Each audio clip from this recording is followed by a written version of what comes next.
Hello friends, welcome back to the mini video guys and my YouTube channel guys. Today friend, we are going to talk about guys Oppo phone setting guys, and today video title guys Oppo phone guys screen recording guys.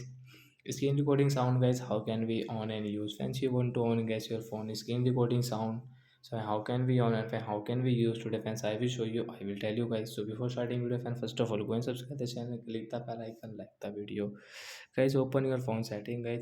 After on phone setting guys, click on guys your phone system setting guys. Open guys your phone system setting, and guys click on guys your phone screen recording setting. So as you can see guys, record system sound only, and fans record microphone sound guys, you want to on by both of sounds. So guys you can on and guys you can off from here.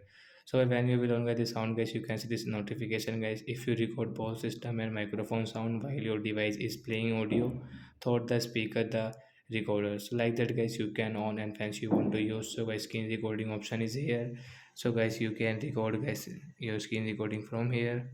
The screen recording guys you can start from here, and you can record guys your record system sound setting. So like that guys you can on and fans you can use it. So that's it guys, thanks for watching the video, bye guys.